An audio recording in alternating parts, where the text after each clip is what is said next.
All right, I'm back.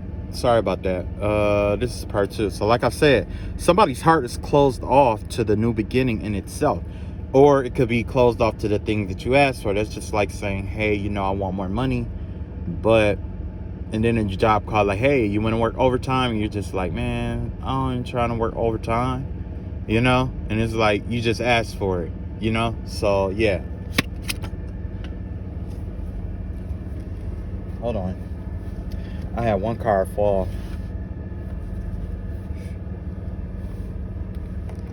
Oh. All right. So you got the High Priestess card in reverse here. Yeah. So like I said, basically what's going on here is that, like I said, because your heart chakra is closed off like it is, you're not connecting to that deep well of intuition that you have.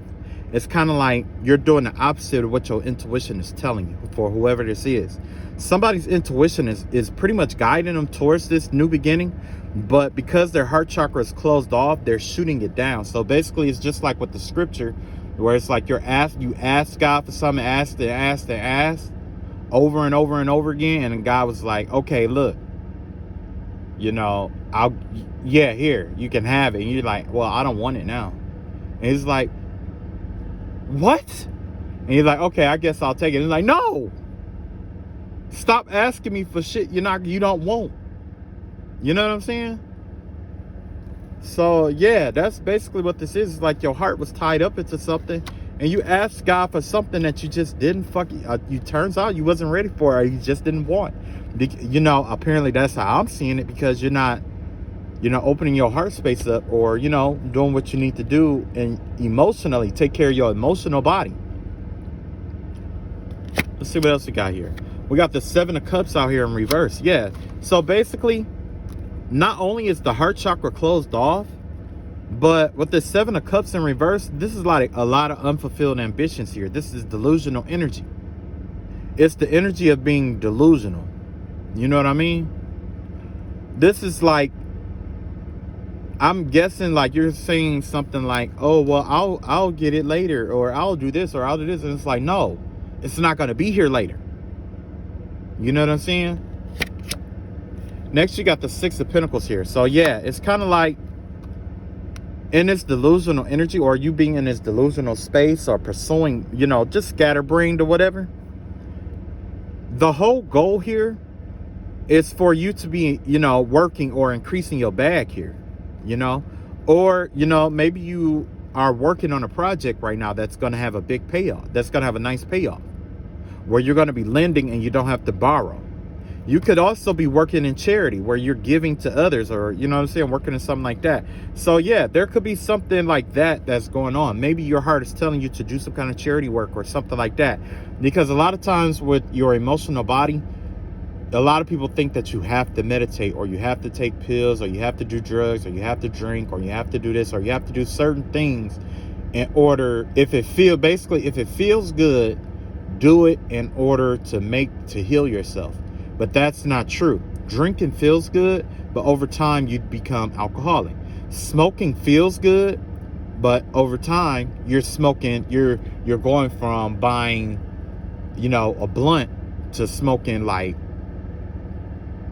12 blunts back to back to back. A lot of the stuff that you want done, need to get done, isn't getting done. You see what I'm saying? So basically, what I wanted to say is like the whole plan is to put you in a lending energy and not a borrowing energy, where you're giving instead of taking. You see what I'm saying? So when you are like I guess, the best way to put it is that the overall goal is for you to be in a position where you're able to help other people. But you can't get there with your heart closed off. You're not trusting your intuition, and your mind is all over the place, and you're hurt. You see what I'm saying? You can't get there.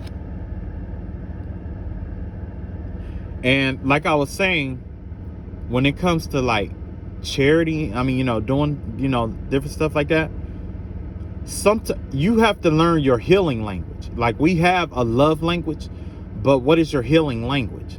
What is your coping language?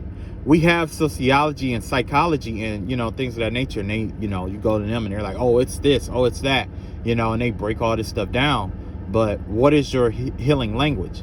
Some people healing language involve eating. Some people healing language involve hugging. Some people healing language involve just being alone and crying it out. You see what I'm saying? So you have to understand your healing language. When you understand your healing language, then you'll be able to know what needs to be done to heal. Some people confuse their healing language with desire. There's a difference. A healing language is going to lead you to feeling better about yourself in the long run. A desire is going to make you feel good in the moment. So doing like pills or drugs or doing a whole bunch of stuff that makes you feel good now that could, lead to addiction or worse circumstances later, that's not a healing language. That's an escapism. You see what I'm saying? That's an escapism. Now, when you can't find your healing language, sometimes it's good to just be nice to somebody else. You don't have to do all these things. Like, you don't have to meditate. You don't have to carry crystals with you. You don't have to quote the Bible back and forth. You don't have to do all these salt baths. You don't have to eat clean. These things help. But sometimes when you make somebody else's life a little bit better, somebody else's world a little bit better with like kind words or happiness, a hug or whatever, sometimes that is enough to heal you, enough to get your mind clear so that you can see through your circumstance and situation. You see what I'm saying? So there's a variety of different healing languages. You have to find yours. Find it. You got the Knight of Swords out here in reverse. Yeah, with the Knight of Swords in reverse out here, this give me the vibe of, with this being in like a watery energy, this give me the vibe of you like not going through with what you planned in love. Like, you might say, oh, I want a wife, I want a wife, I want a wife. And God's like, all right, here, how about her? Or how about him? For those who like, who need a husband. How about this person, I should say? And you're like, well, I want somebody who's dark skinned. All right. How about this person? This person's body isn't all that good. Maybe I need somebody with this kind of body, or this kind of income, or this kind. And it just keeps building up and building up from there. It's like demand after demand, either that, or you'll say, I'm really looking for someone I could just chill with. And then that one person in your inbox who's been sitting there for weeks, who's been trying to get your attention, comes up, hey, you want to go do this? And you're just like, nah, I don't want to. You know what I mean? It's that kind of vibe, right? But not knowing that could have been the one that was sent for you. Don't do that though. On some real shit, don't do that. Don't fucking do that. I did that shit. No, don't do it. Don't fucking do it. I know I'm not supposed to say that shit, but don't fucking do it. Do not fucking do it. Let me tell you why. The motherfuckers that be sitting around waiting on you to be single and shit like that, some of them motherfuckers are crazy. They fucking crazy. They're batshit fucking crazy. I don't know one sane human that will sit around and just, just be that buddy until you ready. You know what I'm saying? Like, oh, well, thinking like, oh yeah, well, I need to be ready in case you don't do it. Don't do it. And for those of you that did it and it was successful, you better thank God, because trust me, there's some psychos out here. There's people that be following you, you wouldn't even know who the fuck they is. There'd be people out here making all kind of fake pages and shit like that and all that other shit, following you all over the fucking place. You have no clue who the motherfucker is. But here they go. Last but not least, the reality of the situation. This has the King of Swords here. This has to do with you using your ability to the fullest extent. You have to execute, make decisions, and using your using what you know to be true to the fullest extent. Take information from past karmic lessons and all that other shit and apply it to help you get through this this transformation. You know what I'm saying? I put it like this. In the military, we're taught, they're taught that, if you kill a man mentally, the rest will come easy. The rest will follow, right? If you can kill that man mentally. Now, that also works with this transformation, because essentially you're working with the energy of death here, right? So if you are able to use this sword or use truths that you learn from your karmic lessons to slay the aspect of you that is mentally stuck on all this other shit, if you could kill that aspect or that thought or that process of thought thinking, if you can slay that way of thinking with your king of, with your sword, that'll lead you into your transformation. That's how it works. You kill it mentally and then the rest follows. That's just like, sometimes a problem is easiest solved when you change your attitude towards the problem. Let's take, like, if you're in math class or whatever, the problems that you are most frustrated on are the ones 9 times out of 10 that you're going to get wrong. You see what I'm saying? And you're going to get it wrong because you're underthinking it, overestimating it, or you just don't want to do it, right? So that's why they tell you to do all the easy ones first, the ones and then go back. Because once you do all the easy ones first, it builds up your confidence and you're more receptive to changing your attitude towards the problem. You see what I'm saying? Sometimes it's easier to change your attitude towards the problem than it is to change the problem, fix the problem, solve the problem. Because I'm still learning that all problems aren't solvable. Just because it's a problem doesn't mean it always has a solution. You know what I'm saying? And even if it is a solution, it's not going to be always complex or simple. Sometimes it's simple, and simple solutions are sometimes the most complex. Whereas complex solutions, when broken down correctly, end up being the most simplest solution. Okay? So yeah, basically, like I said, it's time for you to transform. It's time for you to grow out of this old energy. It's time for you to shift into the new energy. And I'm just giving you the heads up of what it's going to require. It's going to require you to leave that past alone. You're going to have to heal your heart and be willing to allow love to come in. You are a human being. You're not going to just say, oh, I'm ready one day. No. I remember it took me about 3 or 4 years to get over a breakup. I remember my very first girlfriend, it took me like 3 or 4 years to get over us being broken up. And then it wasn't until 3 years ago that I got 3 years ago that I got the insight I needed to completely get the closure I needed from it. That relationship wasn't even about me. It was about her needs, and it was about her projecting that onto me to make me feel inadequate. When in reality, it was all because of my choice of character. I was, young indeed, and that's something I wouldn't have known then. But this was to show to me that there are women out here that only think about themselves. And if you get caught up in that and you only think about them too, whether it's male or female, when you get caught up thinking about them too, they won't respect you the way you should be respected. And that, that's something I had to learn. But like I say, people think that, your healing journey is going to take a week. It's going to take a day. It's going to take a lunar cycle. It's going to take this. It's going to take that. That's not true. I've been on a healing journey, and I'm still on a healing journey. I've been on a healing journey for almost 15 years now. 10, 15 years now. Let me see. Yeah, 10 or 15 years now. No, I take that back. I had to be, Yeah, it's been about, I know for sure about 10 years.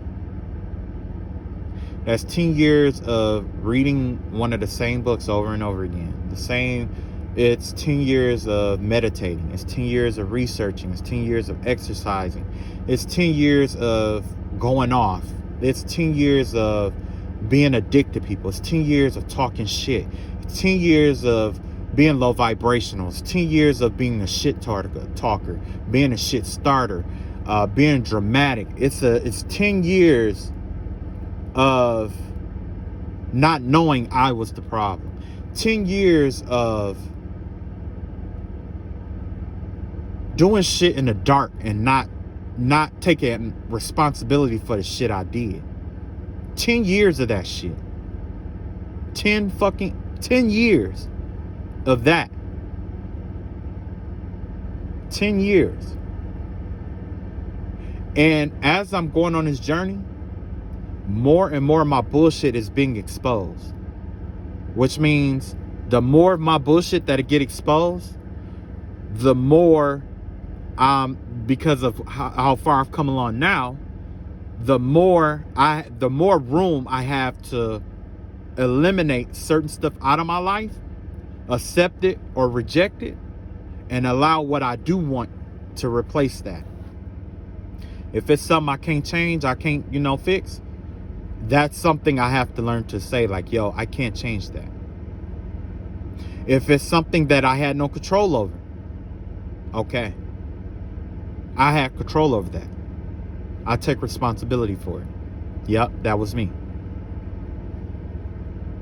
But at the end of the day, like I say, like the healing journey and stuff like that, especially with spiritual warfare, it's not easy. It's not easy to be attacked and try to heal yourself at the same time.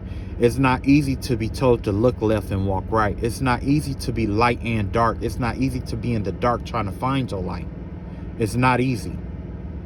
That's where the value come in. Under pressure, that's where diamonds are formed. None of this shit's supposed to be easy. Life isn't supposed to be easy. Why it's not easy? Because God is giving you the freedom and the authority to design your own soul. You are given full authority to design your soul according to how you want it, what you want in it, what you don't want, and all this other. It's like modifying a character in a game. That's what life is when it comes to these karmic lessons.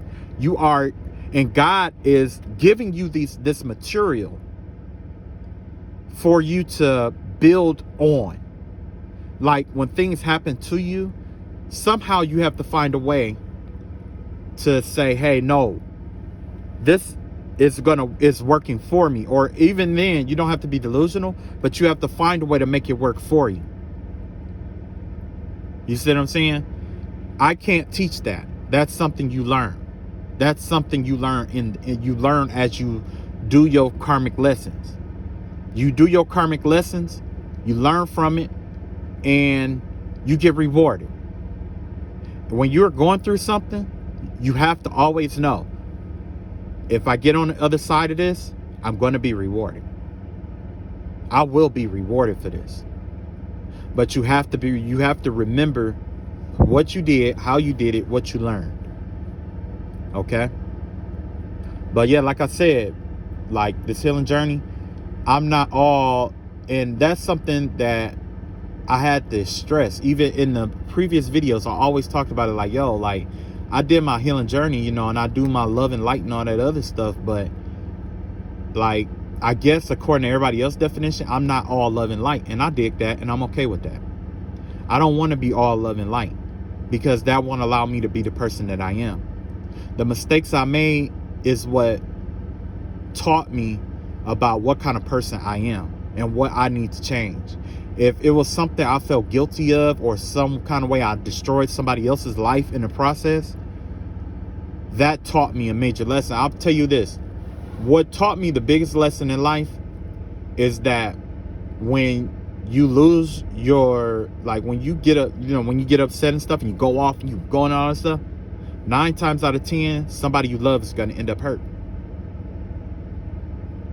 Somebody you love is going to end up hurt. That's when I learned that, hey, maybe I should work on my attitude. Maybe I need to work on my temper, because I have a fucked up temper and I'm okay with it. I don't mind whooping somebody ass. I'll whoop a motherfucker ass. I'll whoop a bear with a switch. And then I'll go back to the church and I'll pray about that shit. You know what I mean? Like, trust me. I'm telling you, man, like, you know, and this is just, you know, me, you know, trying to, you know, put it out there, you know, because I know, like, I don't want to come off as conceited and only talk about me in the video, but don't let your energy trigger my energy, because it will come out. It will come out.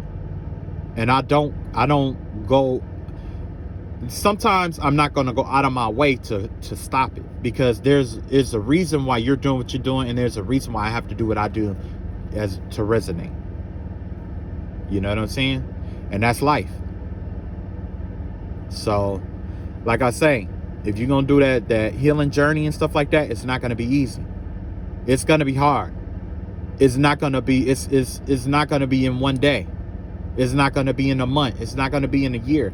This is a lifetime. You got this whole lifetime to become who you want to be. If you had a lifetime to do what you love to do, what would you do for all that entire lifetime? Think about that. Now, think about this. What kind of characteristics would you need to make that happen? If you're going to be a dancer, you have to have aesthetics. You got to have the body for it. You got to have the movement. You got to have practice. You got to have this. You know, there's a list of things that you need. Why don't you design your soul according to what you need, so that no matter what environment you're in, you'll always be that dancer you envision being. Right? That's all healing is. Healing is a fire. Healing is a flame. Okay? Healing energy is a flame. It's a flame for a reason, because our healing energy attracts others, and we set the souls of other people on fire to inspire them to do the same or similar changes in their life. It's a flame. If you notice that with wildfires, when, you know, foliage and stuff come in contact with that fire, what does it do? It set it ablaze. That's the message that I have for today. I'm still thinking about, you know, swapping my channel. I'm gonna let you guys know what I end up doing. In the meantime, you guys, you know, take it easy, be safe out there, and just, you know, do your thing. And just know that, you know, for those of you who are in the highest white light, just know that the Most High God is watching over you. You are protected. Do as He, you know, say, or whoever, you know, do as He say, and He's going to take care of the rest for you. I don't know what you're going through, but I do know that you're at the end of it. It's the end. It's all, everything is over. Ain't no more all that other shit, all that stuff that was going on. It's over. Every evil eye that has risen up against you have fell upon its own sword. And the bows of those eyes, the words that was spoken out against your life, are broken. Every yoke and stronghold that was spoken over your life that did not serve you or detrimented your growth is broken. But the enemy wants you to stay stuck in a traumatized energy so that you don't see that. They can do 10 years worth of work and keep you trapped for 30 years because they damaged you so bad. Consider healing. I'm not telling you what to do. Just take it in consideration. All right. Love y'all. Peace.